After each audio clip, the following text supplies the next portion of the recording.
नमस्कार दोस्तों, स्वागत है आपका हमारे YouTube channel health and fitness में। दोस्तों, आज हम बात करेंगे कमर दर्द की। कमर दर्द आपको होगा, आपके घर में किसी को ज़रूर होगा, ऑब्वियस सी बात है। इसीलिए आप ये वीडियो हमारे साथ देख रहे हैं। कोई बात नहीं दोस्तों, आज हम आपके इस कमर दर्द को प्रॉपरली बिल्कुल ठीक कर देंगे।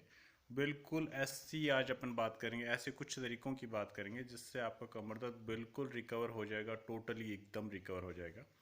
इसके लिए दोस्तों मैं बात करूँगा बैक पेन। बैक पेन जो है वो अपर बैक पेन हो सकता है, लोअर बैक पेन हो सकता है ये बैक पेन रेडिएंट होके आपके हाथ में आ रहा हो, गर्दन से आपके कंधे में, कंधे से आपके हाथ में आ रहा हो सकता है ये बैक पेन जो है ये आपके पैर में रेडिएंट हो रहा हो, दर्द आपके बैक में हो, कमर में हो, लेकिन हो सकता है रेडिएंट होके आपके पैर में भी जा रहा हो। दोस्तों, आज हम इस तरह की सभी बैक पेन के बारे में बात करेंगे और उसको कैसे ठीक करना है। जी हाँ, एक महीने में बिल्कुल इसको ठीक करना है। 90% तक इसको बिल्कुल क्योर कर लेना है, रिकवर कर लेना है कि कमर दर्द आपको महसूस ही ना हो। और एक महीने के बाद जो हम कंटिन्यू करेंगे वो इसलिए करेंगे ताकि उसको बिल्कुल से रिकवर किया जा सके, कभी ये दर्द वापस आए ही ना लौट कर। ऐसा एक अपन काम करने वाले हैं। तो आइए दोस्तों शुरू करते हैं।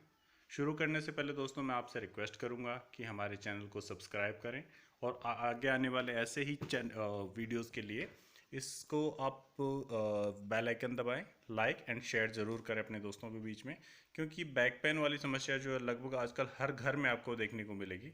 इससे निजात पाने के लिए आज हम इस वीडियो बना रहे हैं। आप हमारा पूरा सपोर्ट करें। धन्यवाद।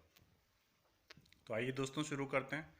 बैक पेन जो है हमारा अपर बैक पेन हो सकता है, जैसे हमने बात करी है। अपर बैक पेन में आपको आएगा गर्दन में दर्द हो सकता है, स्ट्रेस हो सकता है, नसों में तनाव हो सकता है। ये दर्द जब आएगा तो उसके साथ आपको हो सकता है हाथ में भी पेन हो, हाथ में भी झंझनाहट हो, इस तरह का पेन आ सकता है। तो ये दोस्तों हमारे सर्वाइकल स्पाइन से रिलेटेड जो समस्या है वो है, जिसको सर्वाइकल स्पॉन्डिलाइटिस भी बोल सकते हैं, उससे रिलेटेड समस्या है। उसके बाद दोस्तों हमारे अपर बैक पेन जो है वो होता है। अपर बैक पेन होता है उसमें हमारे जो ऊपर ऊपर का जो चेस्ट के पीछे का भाग होता है उसमें पेन होता है, हमें बैठने में परेशानी होती है। मोस्टली ये पेन तब होता है जब हम मोबाइल का यूज़ ज़्यादा करते हैं, कंप्यूटर या लैपटॉप पे घंटों बैठ के काम करते हैं, उस कंडीशन में होता है। जिनका ऑफिस वर्क होता है उनको ये पेन अक्सर होता ही होता है। इस सिचुएशन में ये अपर बैक पेन कहलाता है। नेक्स्ट आता है जो लोअर बैक पेन आता है। लोअर बैक पेन दोस्तों हमारा जो है बेल्ट जहां हम बांधते हैं, जहां हम अपना नाड़ा बांधते हैं, उसके आसपास और उससे जस्ट ऊपर जो होता है वो अपर बैक पेन में आता है। ये अपर बैक पेन जो होता है ये मोस्टली होता है ज़्यादा बाइक राइडिंग से या कुर्सी पर गलत तरीके से बैठने से। मोस्टली इसके कारण यही होते हैं। तो दोस्तों आपको कारण का लगभग पता चल गया, पेन के जो रीजन होते हैं, पेन की जो जगह होती है उनका आपको पता चल गया है। उससे संबंधित जो सुधार आप कर सकते हैं वो आप ज़रूर कीजिए। जैसे मोबाइल और कंप्यूटर का यूज़ करते वक्त ज़्यादा झुके ना, सीधे बैठें। कुर्सी का यूज़ करें तो उसमें कुर्सी पे आपकी कंफर्टेबल कुर्सी हो, लेकिन साथ में ऐसी कुर्सी भी हो जो गद्देदार ना हो, जो ज़्यादा गद्देदार ना हो, वरना जो रिवॉल्विंग चेयर जो होती है उसकी वजह से पेन बढ़ेगा। नेक्स्ट जो है आपका, आपको ये करना है, आप जब भी लैपटॉप या कंप्यूटर यूज़ करें आप 15 से 20 मिनट के बाद अपने पोजीशन को रिलैक्स दें और थोड़ा सा स्ट्रेचिंग कर लें। स्ट्रेचिंग मीन्स जो अंगड़ाई लेते हैं वो लेके या फिर थोड़ा सा उठ के घूम लें, इससे आपको ये पेन में रिलीफ रहेगा। नेक्स्ट दोस्तों आपके साथ ये रहेगा कि आपको जो लोअर बैक पेन है इसके लिए आप कोशिश करें कि टू व्हीलर पे राइडिंग जो है उसको या तो कम करें, अदरवाइज जो झटकों वाली रोड है उसको थोड़ा सा अवॉइड करने की कोशिश करें। तो दोस्तों ये बात हो गई हमारा बैक पेन को रिलैक्स कर, बैक पेन से जो आगे बढ़े ना इसके लिए। लेकिन अब जिसको हो चुका है उस पर बात करने के लिए हम एक्सरसाइज कुछ आपको बताएंगे।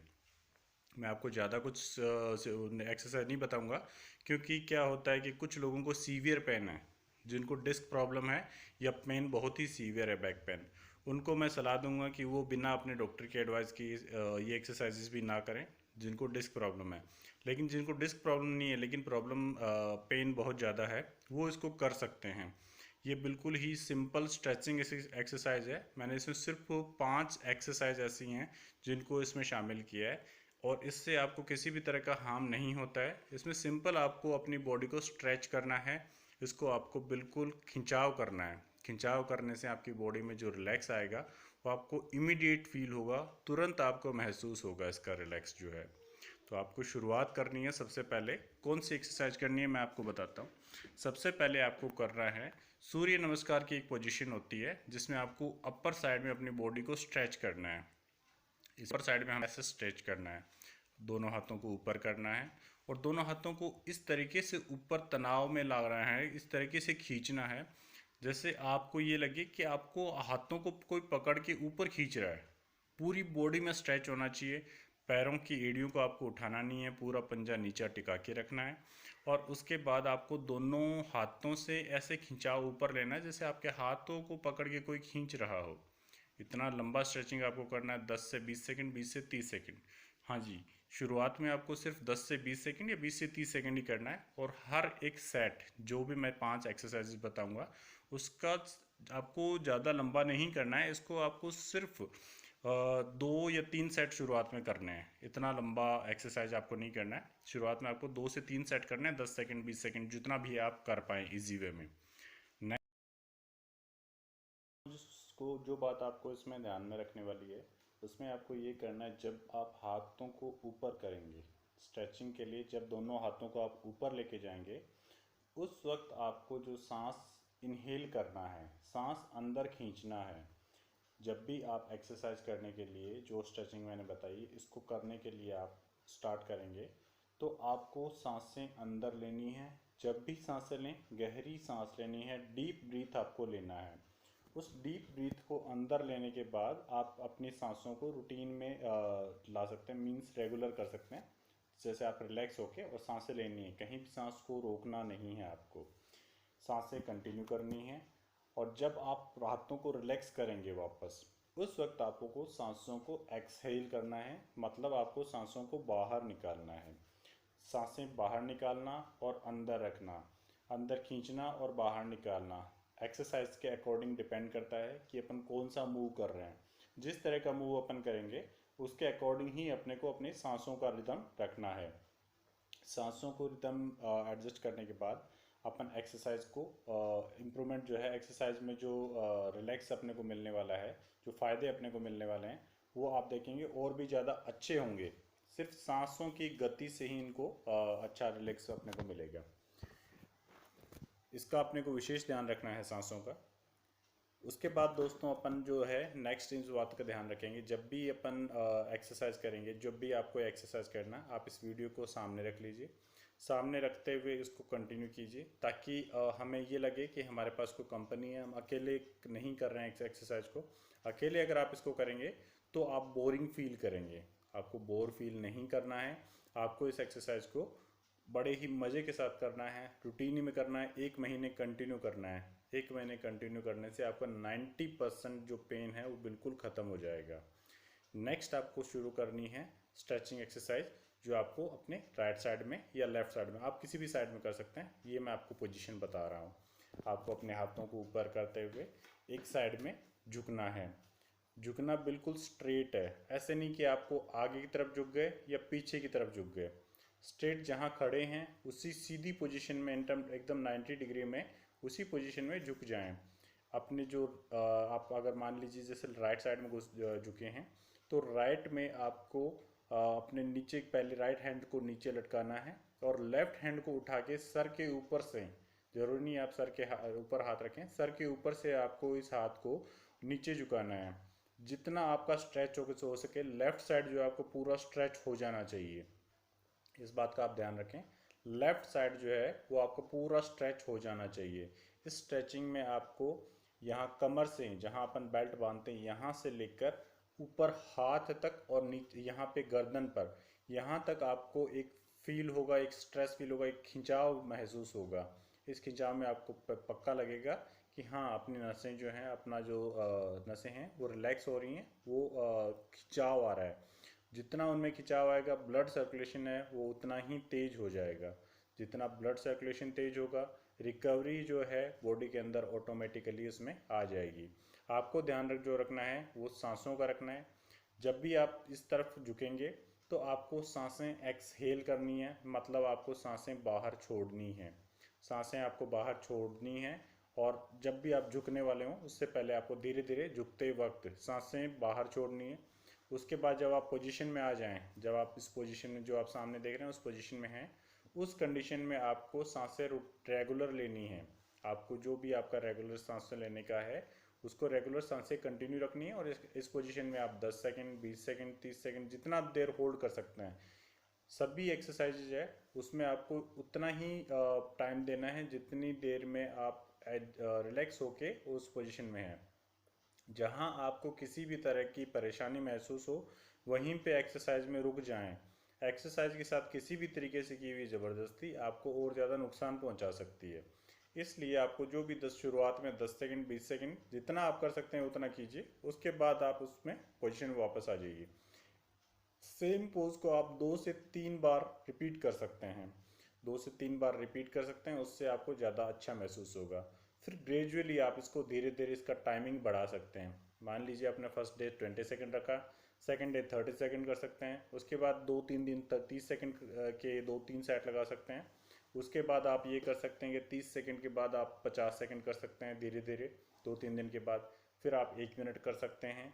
फिर आप 1 मिनट, 1.5 मिनट जितना भी कर सकते हैं। आपको बहुत लंबा इसको नहीं खींचना है। 1-1.5 मिनट का एक सेट लेके आपको 2-3 सेट लेने हैं। इस 1 महीने में आपको 2 मिनट तक का एक सेट लेना है, इससे ज़्यादा का सेट नहीं लेना है। 2 मिनट के एक सेट के साथ में आपको ये कंटिन्यू करना है। ये पोजीशन में आप रिलैक्स हो जाएं। जब भी आपको महसूस हो कि नहीं मैं इतनी देर कर पाऊंगा, इतने सेकंड के लिए ही कर पाऊंगा, कोई भी ज़बरदस्ती आपके साथ नहीं है, आपको उस पोजीशन से रिलैक्स हो जाना है। उस पोजीशन से रिलैक्स होने के बाद में आपको फिर 10 से 15 सेकंड, 20 सेकंड, 30 सेकंड आपकी ज़रूरत के अनुसार आपको रिलैक्स लेना है। रिलैक्स उस पोजीशन से लेना है जो पोजीशन जो आपने की है उससे और नेक्स्ट के बीच में आपको रिलैक्स लेना है। आप बैठ सकते हैं या खड़े होकर भी आप रिलैक्स कर सकते हैं। सांसों की गति आपकी नॉर्मल रहेगी। जब आप उस पोजीशन में वापस आएंगे तो उस पोजीशन में आपको सांसें जो है वो अंदर खींचनी है। आपने जो जिस पोजीशन में थे उससे जब आप वापस आएंगे तो आपको सांसें अंदर खींचनी है। मीन्स आपने जब सांसें इस पोजीशन में गए थे तब आपने सांसें बाहर छोड़ी थी, अभी आपको सांसें अंदर खींचनी है। लेकिन इसका मतलब ये नहीं है कि बीच का जो टाइम था उस पोजीशन में आपको सांसें रोक के रखनी है, रोक के नहीं रखनी है, आपको सांसें कंटिन्यू लेनी है। लेकिन जब आप इस पोजीशन से वापस लौटेंगे उस सिचुएशन में आपको सांसें होल्ड नहीं करनी है, उस पोजीशन में आपको अंदर खींचना है। अंदर खींचने से आपको जो है इस पोजीशन का सही लाभ मिलेगा। नेक्स्ट जो आपकी पोजीशन आएगी, जैसे आपने अभी राइट साइड में ये स्ट्रेचिंग किया है, अभी सेम वही 10-15 सेकंड के 20 सेकंड के गैप के बाद में आपको लेफ्ट साइड में सेम स्ट्रेचिंग करना है। आप अपना पोजीशन जो है वो कंटिन्यू कर सकते हैं। उसमें आपको सेम करना है, दोनों हाथों को ऊपर करके लेफ्ट साइड में आपको झुकना है। लेफ्ट साइड में जब आप झुकेंगे तो स्ट्रेचिंग जो होगा, खिंचाव जो होगा वो आपके राइट साइड में आएगा। राइट साइड में बिल्कुल खिंचाव आएगा, जो कमर में जहाँ अपन बेल्ट बांध से वहाँ से आपको महसूस होगा, वहाँ से आपको महसूस होते हुए गर्दन तक ही महसूस होगा, क्योंकि अपन गर्दन को भी टेढ़ी करके इसकी एक्सरसाइज भी साथ में करेंगे। मतलब ये जो स्ट्रेचिंग मैं बता रहा हूँ ये होल स्पाइन, मतलब पूरी स्पाइन की स्ट्रेचिंग एक ही साथ होगी। पूरे स्पाइन की स्ट्रेचिंग होने का मतलब है कि ये इसमें जो रबड़ लाइक जो हमारे बीच में ब्लॉक्स बने हुए हैं, ब्लॉक्स में हमारे रबड़ लाइक्स बने हुए हैं इसमें, उसमें अपने को बहुत ही जो स्ट्रेच फ्लेक्सिबिलिटी मिल जाएगी। स्पाइन में जो फ्लेक्सिबिलिटी मिलेगी तो वो आप देख सकते हैं, जो भी ज़्यादा फ्लेक्सिबल है उसको पेन बहुत ही ना के बराबर होगा। उस पेशेंट को पेन हो ही नहीं सकता, वो जो बंदा है नॉर्मल पर्सन है उसको पेन फील नहीं होगा। हमारी जितना हमारा लाइफस्टाइल बिजी है या हम जिसमें फ्लेक्सिबिलिटी की किसी भी तरीके की एक्सरसाइज नहीं करते हैं तो हमें पेन ज़्यादा होगा। तो फ्लेक्सिबिलिटी हम इसमें लाना चाह रहे हैं इस एक्सरसाइजेस के द्वारा। अभी हम लेफ़्ट साइड में जब झुकेंगे उस कंडीशन में हमें सांसों को बाहर छोड़ना है। धीरे धीरे सांसों को बाहर जोड़ते हुए लेफ़्ट साइड में झुकना है, पूरा स्ट्रेचिंग करना है, और इस स्ट्रेचिंग को करते हुए हमें अपनी पूरी राइट साइड को स्ट्रेच कर लेना है, खिंचाव में ले लेना है। जितना हम ले सकें, जितना, जैसे आप शुरुआती दौर में हैं तो जितना आप इजी वे में ले सकें लीजिए। 10 सेकंड के लिए, 20 सेकंड के लिए, जितनी देर आप कर सकते हैं कीजिए, लेकिन ग्रेजुअली धीरे धीरे 20 सेकंड, 30 सेकंड, 40 सेकंड, 50 सेकंड, इस तरीके से आप इस टाइम को ज़रूर बढ़ाएं। 1 महीने तक इसको आप कंटिन्यू करें। इस वीडियो के साथ करें तो और भी अच्छा है, आपको कंपनी में मिलेगी। अदरवाइज़ आप घर के किसी मेंबर के साथ भी करें तो उनको भी लाभ मिलेगा। और ये गारंटी है मेरी कि आप अगर इसको 1 महीने तक कंटिन्यू करें तो आपको बैक से रिलेटेड किसी भी तरह का पेन हो, चाहे वो साइटिका का पेन हो, चाहे वो गर्दन के दर्द का पेन हो, अपर बैक का पेन हो या लोअर बैक का पेन हो, सभी इससे ठीक हो जाएंगे।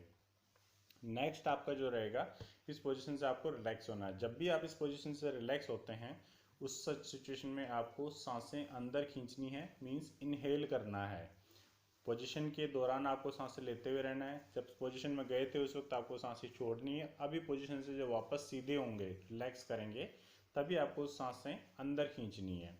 सांसें अंदर खींचते हुए आपको खड़े हो जाना है, रिलैक्स हो जाना है। बिल्कुल रिलैक्स होने के बाद वही 15 से 20 सेकंड का आपको गैप देना है।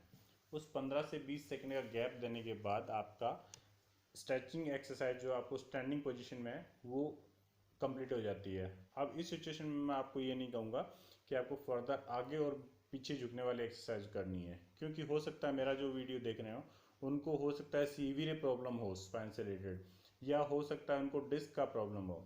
उस सिचुएशन में आगे और पीछे झुकने वाली एक्सरसाइजेस अलाउ नहीं करते डॉक्टर्स, इसलिए हम भी इसको अभी इस सेट के साथ नहीं बताएंगे। अभी आपको जो करना है इन्हीं से लाभ मिलेगा, जो मैंने ये प्रोसेस बताई है इन्हीं से आपको लाभ मिलेगा। इसके अलावा मैं 2 और ऐसे एक्सरसाइज बताऊंगा जिससे आपको और ज़्यादा फ्लेक्सिबिलिटी मिलेगी, और जिसको पेन है उनको भी तुरंत आराम मिलेगा। वो उस पोजीशन का नाम है cow and cat pose, cat and cow pose. इस पोजीशन में हमें क्या करना है, रिलैक्स 10-15 सेकंड में होने के बाद हमें घुटनों के बल बैठना है। बैठने के बाद हमें आगे के हाथ जो है वो नीचे टिका लेने हैं। अभी ये पोजीशन जो आप देख रहे हैं, इस पोजीशन के अकॉर्डिंग आपको हाथ और पैर टिका लेने हैं।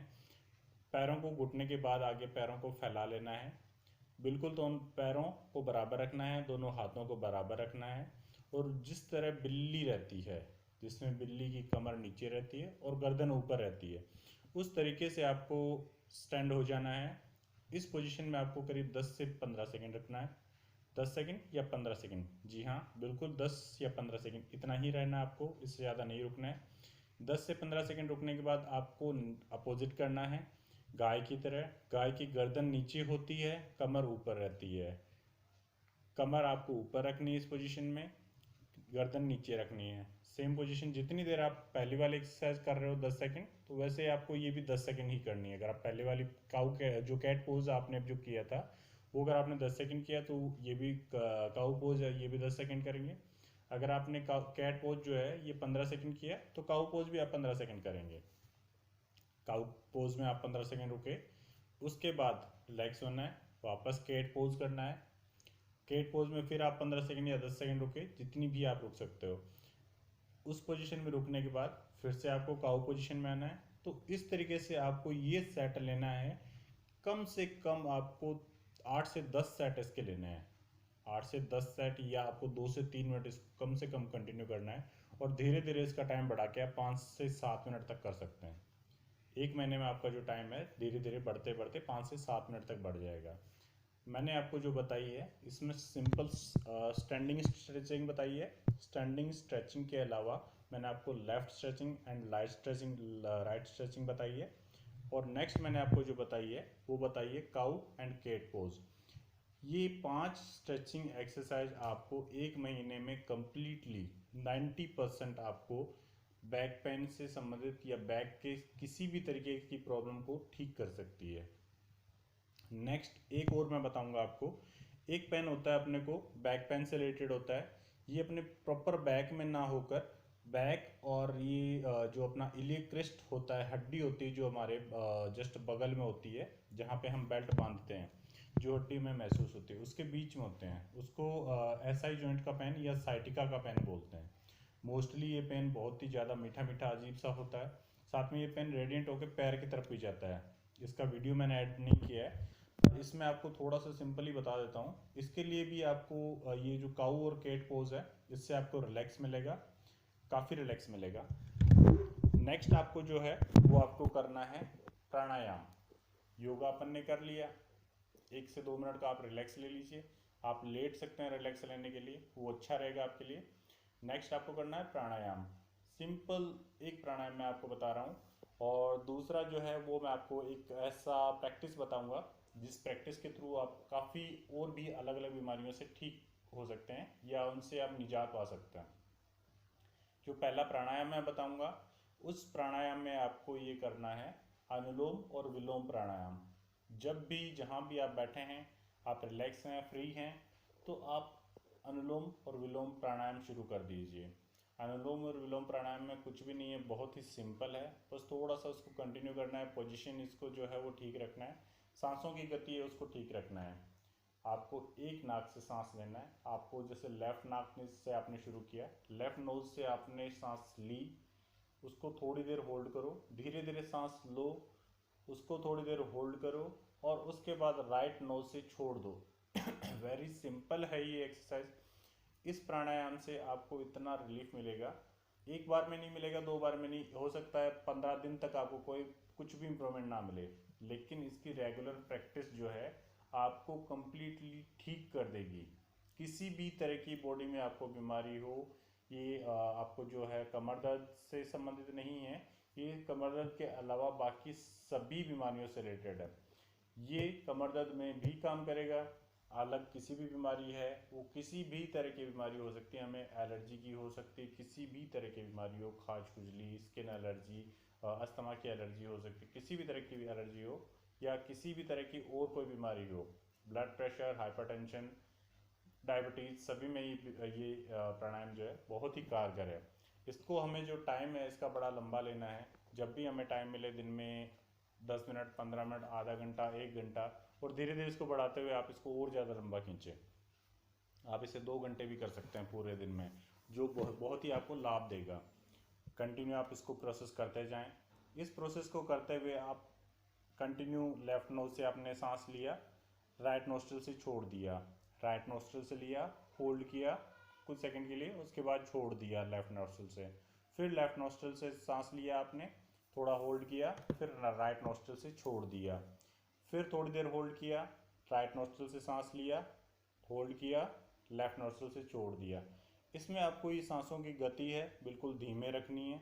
धीमी गति को रखते हुए साथ में आपको एक और काम करना है, वो ये करना है कि आपको इसमें जब भी आप थकावट महसूस करें, एक तो स्टैंड सीधा, बिल्कुल आपको सीधा बैठना है, साथ में जब भी आप थकावट महसूस करें, आप ज़रूर अपने आप को रिलैक्स दें। ज़बरदस्ती आपको ना एक्सरसाइज के साथ करनी है, ना प्राणायाम के साथ करनी है। आप इसमें रिलैक्स दें, 1 मिनट 2 मिनट रुक जाएं, फिर आप कर सकते हैं। या जब भी आप फ्री हो, अगर आप एक बार में 1 मिनट के लिए फ्री हैं, हो सकता है थोड़ा नेक्स्ट टाइम आप 20 मिनट के लिए फ्री हो जाएं, हो सकता है नेक्स्ट टाइम आप आधे घंटे के लिए फ्री हो जाएं, हो सकता है आप खाना खा के बिस्तरों पर बैठे हो सकता है आप टीवी देख रहे हो सकता है आप कहीं पर बैठे हो, बस में बैठे हो। जब भी आपको टाइम मिले आप इसको कंटिन्यू कर सकते हो, ये आपको ज़रूर लाभ देगा। किसी भी तरह की बीमारी में लाभ देगा। अगर आपको किसी भी तरह की बीमारी नहीं है तो बहुत अच्छी बात है, लेकिन ये आपको उस सिचुएशन में बीमार होने ही नहीं देगा।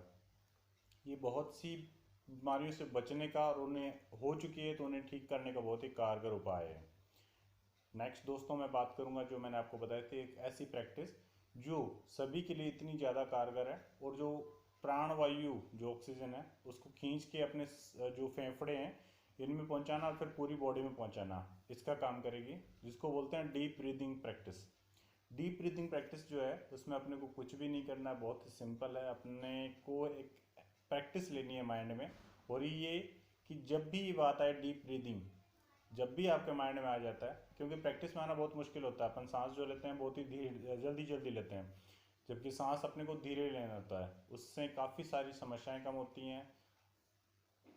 इसमें क्या होता है कि हमें सांस की जो गति है, 1 मिनट में करीब हम 15 से 17 सांसें लेते हैं, जो बहुत ही जल्दी जल्दी होता है। इस सिचुएशन में अपने को ये करना है, सांसों की गति को हमें स्लो कर देना है। हमें धीरे धीरे सांस लेना है अंदर, फिर उसको धीरे धीरे वापस छोड़ देना है। हमें इस तरीके से करके सांसों की गति को 10 से 12 सांस 1 मिनट में लेना है। 10 से 12 सांस 1 मिनट में लेने का मतलब है कि हम सांसों को धीरे धीरे लेने लगे हैं। धीरे धीरे अगर ये प्रैक्टिस आपकी और भी कम हो जाए, मतलब 7 से 8 सांसें अगर पर मिनट की हो जाएं, तो आपको और भी ज़्यादा रिलैक्स मिलेगा। पर ये रूटीन में संभव नहीं है। आपको ये माइंड में जब भी आए आप तुरंत शुरू कर दीजिए उसको। सांस धीरे धीरे लीजिए, अंदर खींचिए, पूरा फेफड़ों को भरिए, फिर धीरे धीरे उस सांसों को बाहर निकालिए, धीरे धीरे सांसों को बाहर निकालिए, पूरा खाली कीजिए, फिर वापस पूरा अंदर खींचिए, फिर पूरा धीरे धीरे बाहर निकालिए। इस प्रैक्टिस को जब भी आप करेंगे तो उससे आपके फेफड़े हैं वो मजबूत होते हैं, इनकी कैपेसिटी बढ़ती है। आपको कोल्ड और कफ, जिसको खांसी और जुकाम बोलते हैं, ये दोनों चीज़ें तो लगभग ना के बराबर होंगी। अगर इस प्रैक्टिस को आप कंटिन्यू करते हैं तो ये प्रॉब्लम्स आपको होंगी नहीं। अगर आपको किसी भी तरह की दमा या किसी भी तरह की एलर्जी की प्रॉब्लम है तो वो प्रॉब्लम भी आपकी काफ़ी हद तक रिकवर हो जाएगी। अगर लंबे समय तक करते हैं तो वो क्योर हो जाएगी, मीन्स बिल्कुल ठीक हो जाएगी। अदरवाइज वो काफ़ी हद तक रिकवर हो जाएगी। आपको दवाइयों की जो जिस पे दवाइयों पे आप आधारित हैं वो आपको नहीं रहना पड़ेगा। ठीक है, नेक्स्ट मैं आपको बात करूंगा इससे आपको और जो फ़ायदे मिलते हैं वो आपको बड़ी ही जो आपकी गंभीर बीमारियां होती हैं, जैसे ब्लड प्रेशर तो है ही है, इसके साथ और भी कई बीमारियां हैं, उनमें भी आपको इनसे बहुत ही आराम मिलेगा। आपको इससे बहुत ही अनुभव होगा कि इसके लाभ बहुत अधिक हैं, बहुत ही अधिक लाभ है सिर्फ डीप ब्रीदिंग एक्सरसाइज के। तो दोस्तों अभी मैं आपसे अनुमति चाहूँगा। हमारी जो एक्सरसाइज की प्रैक्टिस है अगर आप ये करते हैं तो 1 महीने बाद आपको इससे बहुत ही लाभ मिलने वाले हैं। साथ में मैं आपसे रिक्वेस्ट करूंगा, दोबारा रिक्वेस्ट करूंगा, मेरे चैनल को आप सब्सक्राइब कीजिए, लाइक एंड शेयर कीजिए अपने दोस्तों के साथ, ताकि उनको भी इसका लाभ मिल सके। जब भी आप इस वीडियो को देख के एक्सरसाइज करेंगे तो आपको इससे और ज़्यादा लाभ मिलेंगे, ताकि आपको एक कंपनी मिल जाएगी इससे। ठीक है, नेक्स्ट मैं आपसे रिक्वेस्ट करूंगा कि जो भी आपको इससे रिलेटेड कोई कमेंट देना हो, आपको इसमें कुछ कमी लगी हो तो मुझे सुझाव दीजिए, कमेंट में लिखिए। नेक्स्ट आपको इसमें आपको कुछ भी आपको लगता हो कि इस बीमारी से रिलेटेड या इस पेन से रिलेटेड मेरे को कुछ और वीडियो बनाना चाहिए तो उसके लिए मुझे सुझाव दीजिए। धन्यवाद।